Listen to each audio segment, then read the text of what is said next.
नमस्कार दोस्तों, स्वागत है आप सबका आपके अपने YouTube चैनल पर जिसका नाम है अर्चना सुनाती कहानियाँ। आज मैं लेकर आई हूँ एक और कहानी। तो चलिए कहानी शुरू करते हैं।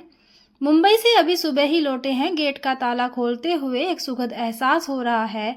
पड़ोस का डॉगी गेट पर ही लेटा हुआ मिला। हमारे 4 माह के मुंबई प्रवास में मानो वह घर की पहरेदारी कर रहा हो। माई स्वीट होम की अनुभूति अंदर तक भर गई है। मेरी पत्नी ममता को सामान व्यवस्थित करने में व्यस्त है। मैं पीछे लॉन में आ गया हूँ। हमारी काम वाली बाई ने बड़े जतन से हमारे बगीचे को संभाला है। एक भी पौधा मुरझाया नहीं है। दरवाजा खोलते ही गौरैया पूंछ हिलाते हुए मेरे पैरों के पास घूमने लगी है।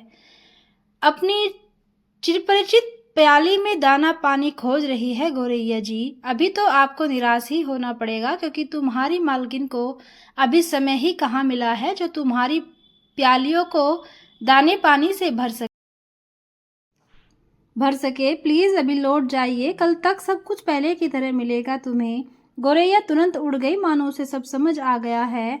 मैं गहरी गहरी सांसें ले रहा हूँ, मानो 4 माह की ताजगी अपने अंदर भर रहा हूँ।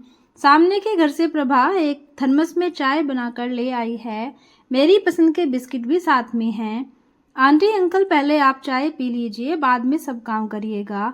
चाय के साथ साथ प्रभा पूरी कॉलोनी के हालचाल भी बताती जा रही है। 4 माह की सारी खबरें गरम गरम नाश्ते की तरह परोस रही है। चाय पीकर रास्ते की सारी थकान मिट गई।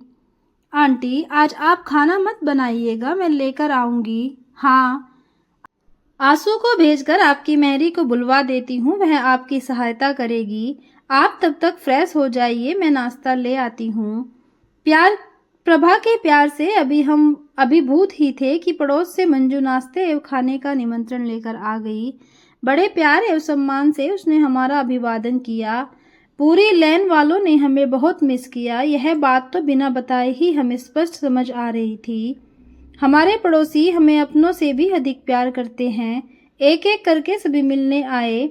लंच एवं डिनर के इतने निमंत्रण मिले कि ममता यदि 4 दिन भी गैस न जलाए तो भी चलेगा। सबने आपस में तय कर लिया है कि किस दिन किसके घर जाना है।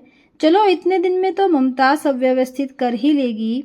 मैं सोचने लगा, वह भी तो अब बूढ़ी हो चली है, अब यही तो परिवार बन गया है हमारा। कल बाजार जाकर सब सामान लाना है, हर चीज नए सिरे से जोड़नी होगी। वहां से आते समय चिंता लगी थी, क्योंकि अब उम्र के साथ हिम्मत कम हो रही है। लेकिन यहाँ तो हमारी हिम्मत बनकर हमारे पड़ोसी खड़े मिले हैं। सबका प्यार देखकर बहुत अच्छा लग रहा है। मुंबई के कल्चर से अभी हमारा शहर अछूता है। यहाँ अभी भी भाईचारा बना हुआ है, बिल्कुल मोहल्ले वाला। 4 दिन पंख लगाकर उड़ गए। ममता और मैं सबके प्यार में डूबे रहे। अब धरातल पर आना चाहिए। 5वें दिन ममता ने नाश्ता खाना बनाया। दिनचर्या नियमित हो गई। गौरैया नित्य दाना पानी लेने आने लगी। कुछ दिन से ममता के चेहरे पर थकान देखकर मेरा मन व्यथित होने लगा। जब से उसे हार्ट में प्रॉब्लम हुई है, बहुत जल्दी थक जाती है। अब उसे भी आराम की आवश्यकता है। मैं सब देख समझ रहा हूँ, परंतु उसकी सहायता कैसे करूँ यह समझ नहीं आ रहा है। मैं भी तो बूढ़ा हो रहा हूँ। मुंबई कितनी आशा लेकर गए थे। आनंद का बार बार बुलाना। पापा, अब आप हमारे पास आकर रहिए, आप आएंगे तो मैं बड़ा घर ले लूंगा। इन्हीं आसपासों के भरोसे सोचा चलकर देखते हैं। वहां मन लग गया तो शेष जीवन आनंद के पास ही गुजार देंगे। अब कहीं न कहीं तो सेटल होना ही है। वहां रहेंगे तो उन्हें हमारी आदत पड़ जाएगी। हम भी अपना घर अपना शहर भूलकर बच्चों में रम जाएंगे। पर कहाँ, वहां भी जल्द ही मोह भंग हो गया। आनंद एवं प्रिया का दफ्तर चले जाना, बच्चों का स्कूल तो था ही। हम दोनों को वहां भी अकेला कर जाती। ममता का काम और भी बढ़ गया। बच्चों के जाने पर सब समेटना, नाश्ता खाना बनाना, प्रिया के लौटने से पहले रात के खाने की तैयारी करना। इस तरह 6 आदमियों का काम रात होते होते ममता थककर चूर हो जाती। नौकरानी तो समय पर आती चली जाती। वह अपने से कुछ न भी कहे, पर मैं उसका सूखा चेहरा देखकर व्याकुल हो जाता। हाँ, प्रिया ममता के कारण काफी रिलैक्स लगती। अब वह जब तक अपने काम ममता को सौंपने लगी, मैं सोचता इस तरह कितने दिन चलेगा। ममता तो कुछ कहेगी नहीं। अगर वह काम के बोझ के कारण अधिक बीमार हो गई तब अभी इसी उधेड़-बुन में था कि मुझे लगने लगा कि बच्चे हमसे कुछ खिंचे-खिंचे से रहने लगे हैं। पहले की सी प्रफुल्लता उनके चेहरे से गायब होने लगी है। मिनी और राहुल भी अब पहले की तरह स्कूल से आकर दादी बाबा करके लिपटते चिपकते नहीं हैं। क्या हो गया है इन्हें? कहीं हम बोझ तो नहीं बन रहे? यद्यपि प्रत्यक्ष तो कोई कुछ भी नहीं कहता, परंतु कुछ बातें कहने से ज्यादा समझी जाती हैं। यही मैं अनुभव कर रहा था। जल्द ही बच्चों की उदासीनता का कारण पता चल गया। एक दिन आनंद को फोन पर बात करते सुना। यार तू ठीक कहता है, कितने दिन से हम सब इकट्ठे नहीं हुए। जब से मम्मी पापा आए हैं तब से कहाँ मिल सके। मेरा और प्रिया का मन भी बहुत करता है कि पहले की तरह घूमे फिरे, छुट्टी के दिन पीने पिलाने का प्रोग्राम बने, परंतु इनके रहते नहीं लगता कि पहले वाले दिन लौट कर आएंगे। अब तो लगता है इनका यहीं रहने का पक्का प्रोग्राम बन गया है। 4 महीने होने को आए लेकिन अभी तक वो वापस जाने की बात भी नहीं करते। पर तू चिंता न कर यार, कुछ न कुछ जुगाड़ करता हूँ। जल्द ही पुराने वाले दिन फिर लौट आएंगे। तुम्हारी भाभी का भी यही हाल है। बच्चे अलग शहर में रहते हैं। अजब लाचारी है। आनंद की बातें सुनकर मैं तो स्तब्ध रह गया। अब मुझे समझ आ गया कि बच्चे इतना रूखा व्यवहार क्यों कर रहे हैं। यह हमारी उपस्थिति से ऊब गए हैं, जल्द ही हमसे छुटकारा चाहते हैं। आनंद को ही क्यों दोष दूं? पिछली बार हेमंत के यहाँ जब कनाडा गए, वहाँ से भी क्या मधुर स्मृतियाँ लेकर लौट सके। उसके बाद क्या वहाँ फिर जाने की हिम्मत जुटा पाए? नहीं, ममता यदि यह सब सुन लेती तब क्या होता। नहीं नहीं, उसे कुछ भी पता नहीं चलना चाहिए, वरना उसका बीमार दिल क्या यह झटका सह पाएगा। हम दोनों कितने प्यार और विश्वास से यहाँ आए थे, भविष्य की सुखद कल्पनाओं के साथ। खैर, सपने तो सपने होते हैं। अब जल्द से जल्द लौटने का रिजर्वेशन करवाना होगा। अब यहाँ से मन उचट गया है। इस तरह अनिश्चित भविष्य को लिए हम लखनऊ लौट आए, बिना बच्चों को यह अनुभव कराए कि हम तुमसे नाराज हैं। दिन बीतते जा रहे थे। ममता तो घर गृहस्थी के कार्यों में व्यस्त रहने लगी। इधर मेरी चिंता बढ़ती जा रही थी। अब आगे क्या? पड़ोसी लाख अच्छे हैं, उनकी भी तो सीमाएं हैं। उम्र हमें अब जवान तो बना नहीं देगी। बुढ़ापे की तरफ नित्य ही कदम बढ़ते जा रहे हैं। हम दोनों हमेशा तो साथ नहीं रह सकते। एक न एक को तो इस दुनिया से पहले जाना होगा। तब यही प्रश्न मुझे अंदर तोड़ रहा था। अनेकों अनुत्तरीय प्रश्न। एक दिन बरसों बाद मेरे बचपन के साथी आलोक का फोन आया कि वह एक शादी में पत्नी सहित लखनऊ आ रहा है। वह हमारे पास ही रुकना चाहता है। यह सुनकर मेरा मन प्रसन्नता से भर गया। ममता भी बहुत प्रसन्न हुई। हम दोनों ही उनके स्वागत की तैयारियों में लग गए। आलोक मेरे बचपन का दोस्त, मेरा लंगोटिया यार। गलियों में गिल्ली डंडा खेलना, पतंग उड़ाना, साथ साथ पढ़ना, एक दूसरे के घर में खाना खाना हमारा नित्य का काम था। अब तो बरसों हो गए उससे मिले। उससे रिटायर हुए भी कई वर्ष बीत गए हैं। उसे लेने हम दोनों स्टेशन गए। 4 दिन का उसका लखनऊ प्रवास बहुत ही व्यस्त रहा। खूब बातें हुई, एक दूसरे से निजी बातें भी शेयर की। उसकी एक लौती जवान बेटी का निधन जब कार दुर्घटना में हो गया, उस समय वे दोनों ही एकदम टूट कर बिखर गए थे। सुनते ही हम दोनों उनके पास जयपुर पहुंच गए। किसी प्रकार की सांत्वना भी उन्हें संभाल नहीं पा रही थी।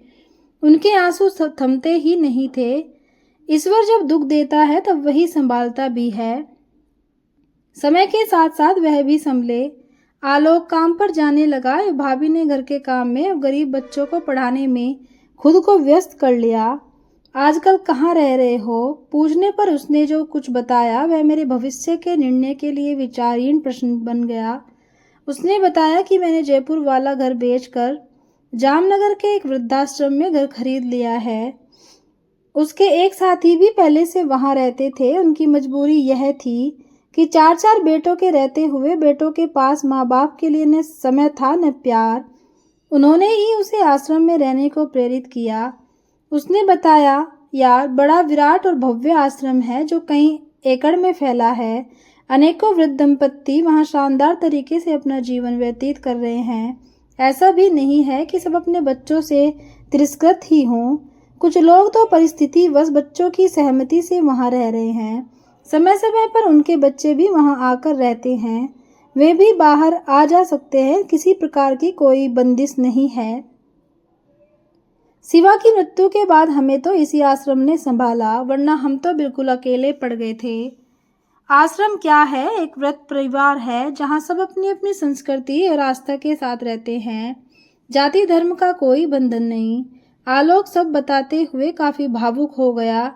मुझे भी भविष्य की राह दिखाई देने लगी। मैंने उससे सब विस्तार से जानना चाहा। उसने बताया, आश्रम में 1-2 कमरों की कॉटेज बनी है। आप अपने हिसाब से कॉटेज खरीद लो। खाना सामूहिक रसोई में बनता है। चाहो तो अपनी रसोई में बना लो या सामूहिक रसोई में खा लो। उसका दाम हर व्यक्ति के हिसाब से अलग देना होगा।